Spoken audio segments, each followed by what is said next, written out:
In 1963, May, Papa was keeping generally good health, though he had diabetes, high blood pressure, rheumatic trouble. Nobody could say that he was suffering from all this. He was as active and as cheerful as usual. We always used to go for a walk in the afternoons. One particular day, that was 25th of May, it was raining, so no walking outside.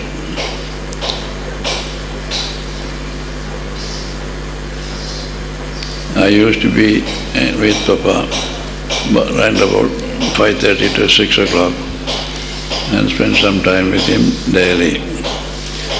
That day somehow I thought of coming a little earlier. Maybe it was, I was a little late that day. It was about 6 o'clock or so. And when I came from behind the ashram, I was climbing the steps. There was one major cycle here. He was rushing down. I asked him, what is the matter? Why he was in such a hurry? He said, Papa was not feeling well. He wanted to take some hot water to give me hot fermentation in the hot water bag. So I also rushed to Papa to find out what was wrong. Papa asked me to sit by his side. Said, Ramdas feeling sort of a breathlessness. Then he said, check the blood pressure first. I got up and took the blood pressure instrument. By the time he wanted to go to the WC, he was taken, helped up to the door. Mataji took him inside.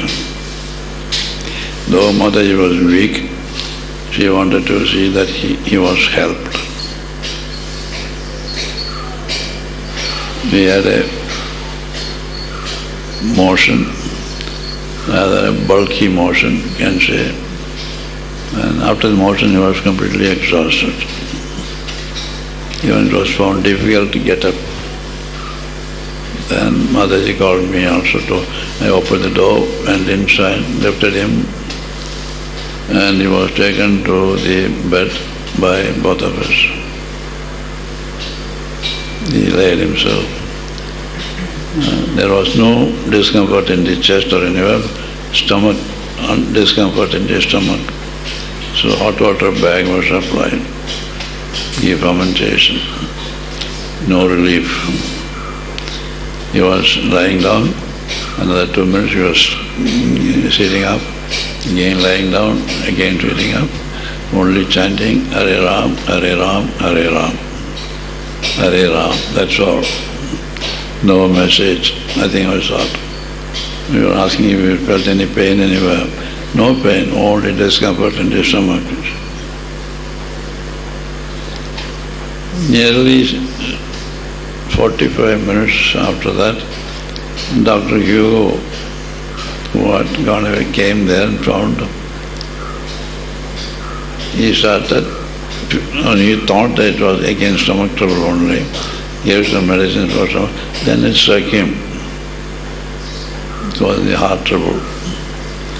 Such a trouble which never showed any indication in the chest. No pain anywhere. No other symptom except the discomfort in the stomach. By 7 or soon after 7, he stopped breathing. Stopped saying Hare Ram, Hare Ram, Hari Hari, Hare Ram, Hare Ram.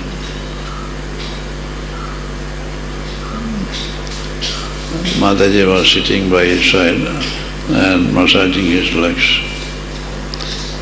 Quite a number of devotees were present in that room during the last scene.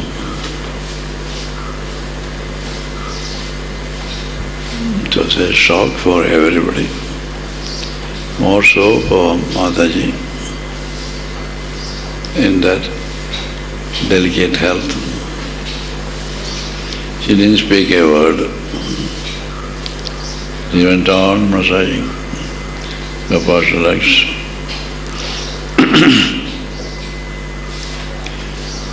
In the meantime, knowing what had happened and accepting the inevitable, we had to take further action.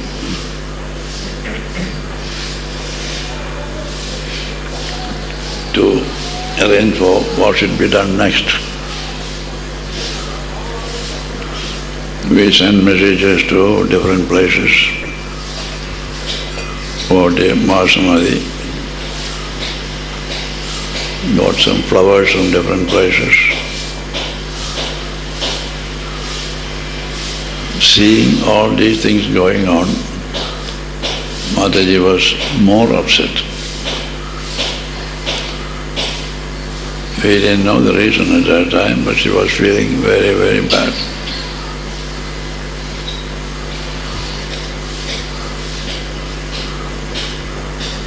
The night when nobody had sleep at night, everybody was chanting Ram Nam. Early morning, till morning, Mataji was massaging the legs. 6 o'clock she got up. Was about to go to the bathroom, where I met her. That time she broke down. She could not control herself. Then I asked, naturally I also could not speak. She could not speak. We stood for a few minutes, then controlling ourselves. He said,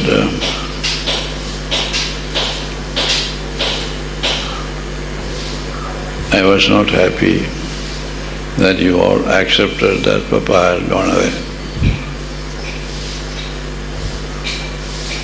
If all of you had real love and devotion for him, you should have all taken Ram Nam and prayed to Papa to return to the body if he had left it. I was stunned. And I said, Mataji, I didn't know it was possible at all. When it was announced that he had left the body, I never thought he could come back. That is lack of devotion. She believed it because in the case of Swami Sitaroda in Hubli, it seemed that Swami went into a trance, and it was taken that he had attained Samadhi. Then all the devotees started chanting Shiva Nam, as Shiva Nam was his favorite name. And after 10 or 12 years, he regained consciousness. So, remembering that, she thought that would be possible here also. Perhaps if we had done it, he would have come back, but we didn't do it, so he didn't come back. That feeling she had. Then I said, I apologize. We do not possess so much love and devotion to expect that he would come back if we prayed. Then I asked her, perhaps if you had given us a hint, we would have all prayed together. How can I give you a hint when you have no devotion? How can I create devotion in you? That was her feeling.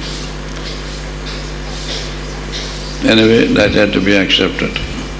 Then she said, where are we going to arrange for the cremation? Then she showed the place.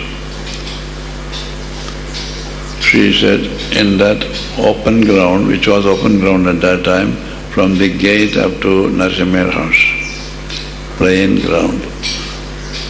She said, in that ground, you can arrange for the cremation. He said, all right. And I went there, selected this particular spot, which is not in the center, but on the eastern side. I was prompted to select that spot. And devotees came in the morning from different places, bringing firewood sufficient for the fire. So by afternoon, everything was ready. But many devotees were coming from Bombay, and we thought we should rather wait for them till evening or till next morning. Till by next morning, many devotees who could possibly come had arrived, and the cremation was to take place by about 10 o'clock in the morning.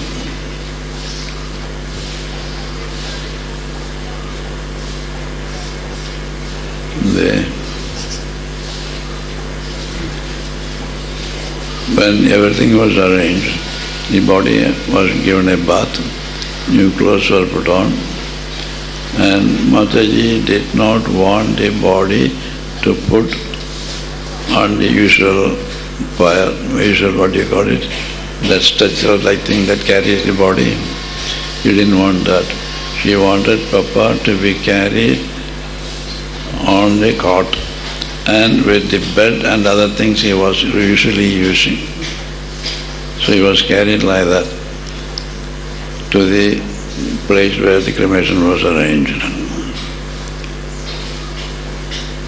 She came with the body, and when she saw the spot was towards the eastern end of the Maidan, she was a little upset. Why did you not arrange in the center?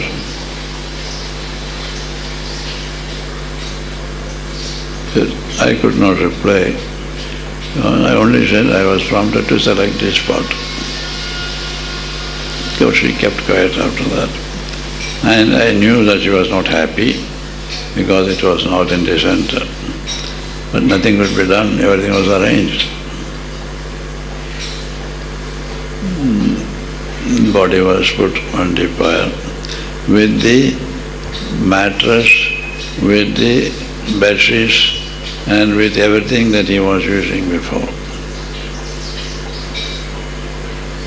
She didn't want the body to be put on in sandalwood. She wanted that to be soft as usual. The fire was set fire to, and Mataji waited there till 6 o'clock in the evening because she took an unusually long time to catch fire, as the mattress and the bedsheets and the carpet and that thing below could not allow the fire to come up to the body. So we used more and more firewood, more and more ghee and sugar to increase the fire. Anyway, till 6 o'clock it was burning. By 6 o'clock everything was over. Body has completely got burnt off. And then Mataji was requested to go to the bhajan hall. You can imagine she had not taken any food the previous day or this day. She was starving. And when she was asked to go, she said, I am not going to leave the remains here. All the remains have to be collected, put in a vessel and taken to the bhajan hall. I am going only with that. So stern was her feeling. and it was just burning. How could we handle it? Somehow we got some of the workers, some of the ashramites all joined, collected everything, burning cinders, put in 2 copper vessels, big copper vessels,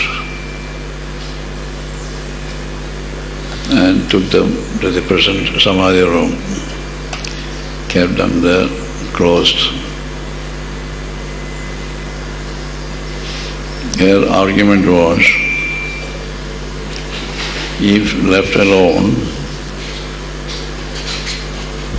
the remains of the saints are so precious that there are so many forces ready to grab those precious things without the knowledge of anybody, who even watching would not help.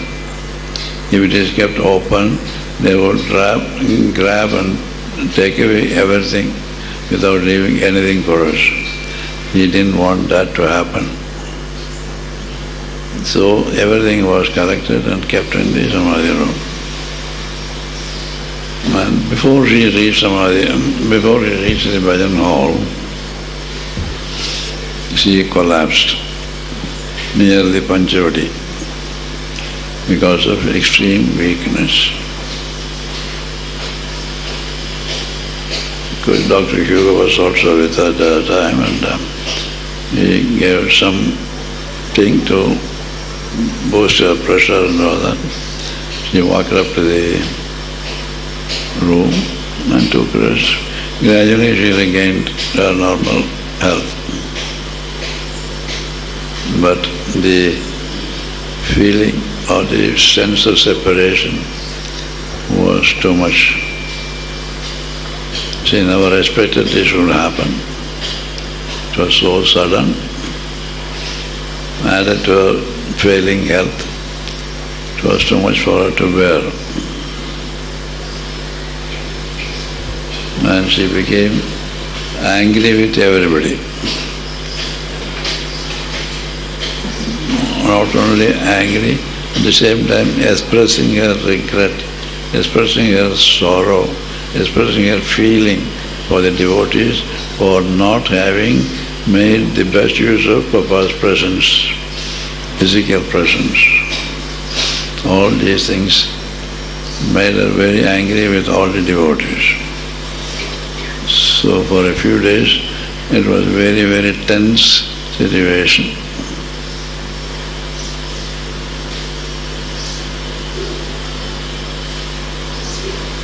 Gradually she got over it, and from the next day itself we started distributing rice to the poor at the gate. We said it should go on till the 14th day. The rice was distributed. First day it was about 4 or 5 bags rice. Second day it increased to 10 bags. Next day 20 bags. On the 14th day it was about 60 to 70 bags of rice distributed. Or perhaps a little more than that. And thousands of people used to come, collect this. And some who had plenty of rice in their own homes sold it and took money out of it, no doubt.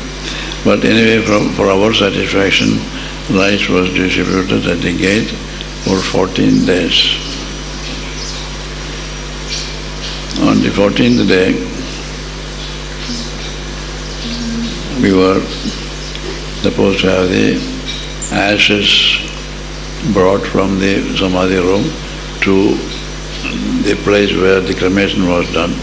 A small tomb-like thing was built there. We had these ashes interred there and covered with concrete slabs. Later to be covered with marble slabs. It was done on the 14th day. All these things Mataji, in spite of her weak health, personally attended, personally supervised, and personally directed everything.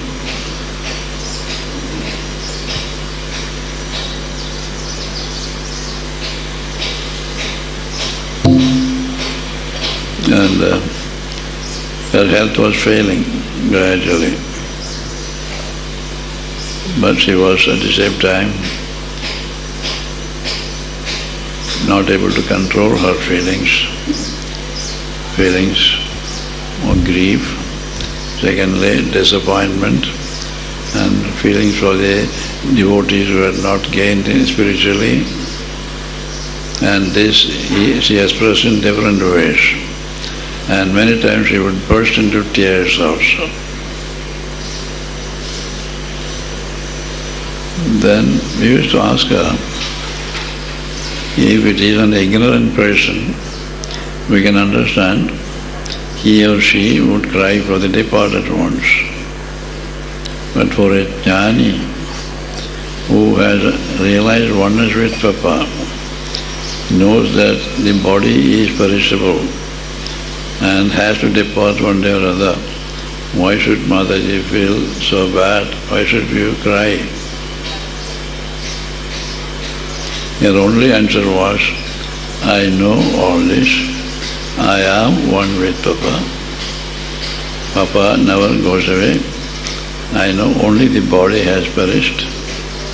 Yet, I can't stand the separation. Of course, we could not understand that. Knowing all this, why should we feel bad when somebody departs? He said, in her own simple, childlike way.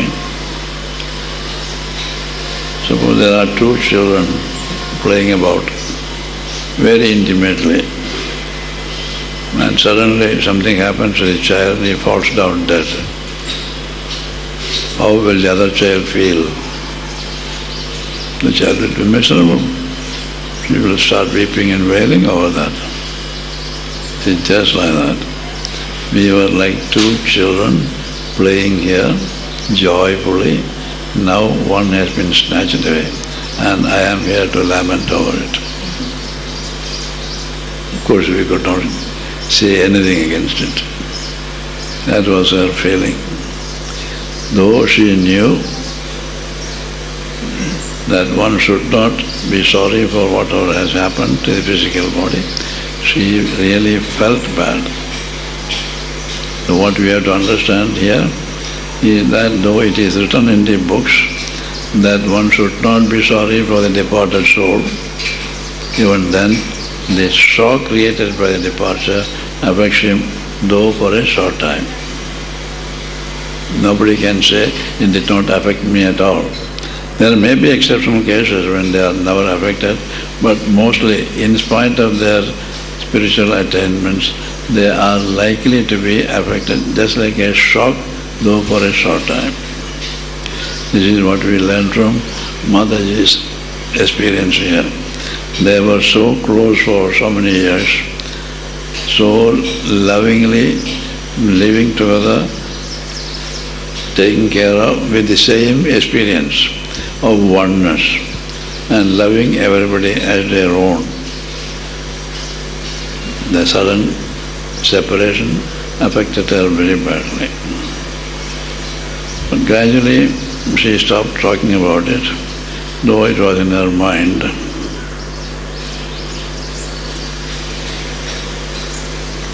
Two, 3 months later, this August, September, October. In September, October, Mataji had regained her health to some extent and was moving about in the ashram.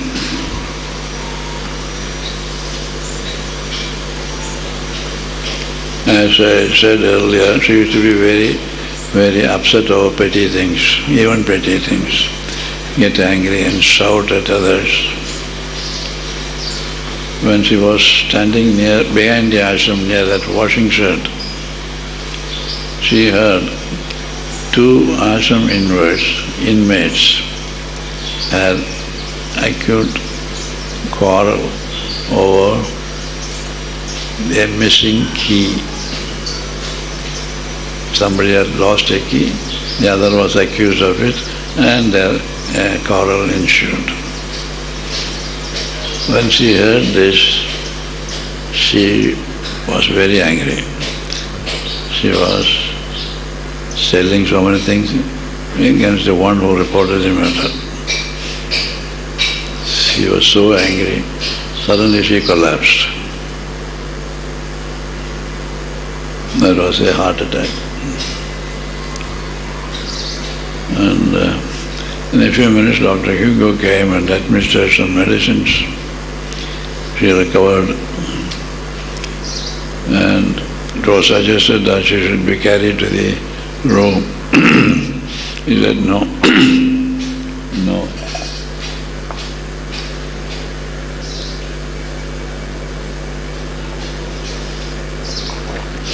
He said, no, nothing doing. I will walk up to the room.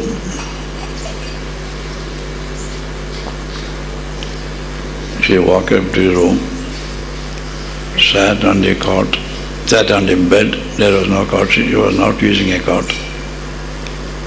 And asked for a cup of tea. You can imagine, since she had that tumor, her food was so little that literally a toast of 1 naya paisa size and 1 teaspoon of tea. She called for a cup of tea. And the person who brought the cup of tea got some toast also, 1 or 2 slices of toast also. And she could drink the tea and also eat the toast. So the cancer which was in the system was suddenly driven away by the heart attack. Means from that moment she was free from cancer. Can any medical man explain the possibility of such a thing? Nobody could explain. When we asked the doctors, they said perhaps it was not cancer. That was the only answer they could give. Anyway, we were happy that she could eat normally and she could improve her health after that, though she had to take a rest for the heart condition for about 3 months.